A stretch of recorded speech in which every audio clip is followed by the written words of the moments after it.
So hi guys welcome back to Krishnagiri cooking. நீங்கள் நம்ம என்ன பார்க்க போகிறோன்னா, ஸோ 95 கேஜி மட்டன் பிரியாணி செய்ய போகிறோம். ஸோ முதல்ல எண்ணெயை ஊற்றிடலாம்.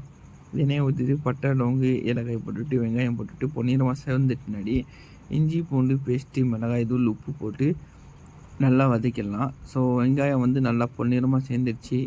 அப்புறமா மசாலா போட்டு நல்லா வதக்கின உடனே மட்டன் எடுத்து ஆட் பண்ணிவிட்டு 2 நிமிஷம் நல்லா கொதிக்க விட்டு அதுக்கப்புறமா மசாலா ஆட் பண்ணிடலாம். மசாலாவில் வெங்காயம், தக்காளி, கொத்தமல்லி, புதினா, பச்சை மிளகாய், தயிர், அப்புறமா திரும்ப அதுக்கு மேலே திரும்ப வெங்காயம் ஆட் பண்ணியிருக்கிறோம்.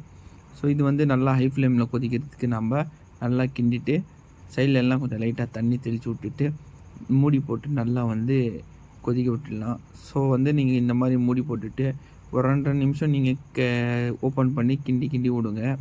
ஸோ இது எவ்வளோ நேரம் நம்ம இந்த மாதிரி ஹை ஃப்ளேம்லேயே கொதிக்க வச்சோம்னா ஒரு 20 நிமிஷம் நம்ம அப்படியே கொதிக்க வச்சோம். ஸோ நல்லா கொதித்து அது எண்ணெய் மேலே விடும். ஸோ அப்படி இந்த மாதிரி எண்ணெய் மேலே விடும்போது என்ன பண்ணணும், நீங்கள் விலைகள்லாம் எடுத்துகிட்டு 2 டப்பா தண்ணி ஆட் பண்ணி விட்டுடுங்க. ஆட் பண்ணிட்டு முன்னாடி ஒலை ரெடி பண்ணிக்கோங்க. ஸோ ஒலை ரெடி பண்ணுறதுக்கு நம்ம என்னென்னா, ஒலையை நம்ம பிரியாணி செய்யறதுக்கு முன்னாடியே அரிசி ஊற போட்டு வச்சு அப்புறமா தான் நம்ம கிரேவியே அதாவது பிரியாணியே செய்ய தொடங்கணும். ஸோ லாஸ்ட்டில் இந்த மாதிரி கூட வச்சு நீங்கள் அரிசி வடிச்சிருக்குங்க. வடித்து எடுத்துன்னு நம்ம 3 பாத்திரத்துலேயும் அட் டைமில் நம்ம அரிசி டிவைட் பண்ணி போட்டுட்டோம். ஸோ அரிசி எடுத்து நீங்கள் அமுத்தி பார்க்கும்போது ஆஃப் பாயிலாக தான் இருக்கணும். அதாவது கீழே நீங்கள் கையில் தொட்டு பார்க்கும்போது பாதி வெந்திருக்கணும், பாதி அப்படியே முழுசாக இருக்கணும். ஸோ அந்த கண்டிஷன்லேருந்து எடுத்துட்டு போட்டுடுங்க. போட்டுட்டு சும்மா லைட்டாக கிண்டிட்டு அந்த அரிசி தண்ணியை எடுத்து கொஞ்சம் லைட்டாக நம்ம சைடில் தூவிட்டு திருப்பி போட்டு விட்டுடலாம்.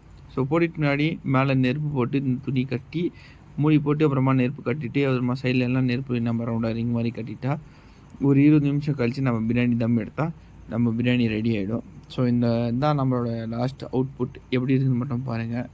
ஸோ இப்படி எடுத்து நம்ம என்னத்துக்கு அமுத்தி பார்க்கணுன்னா, ஸோ அந்த பிரியாணி லைட்டாக நிற்குதா இல்லைனா அப்படி நல்லா வெந்துடுச்சா சொல்லி செக் பண்ணி பார்க்குறோம்.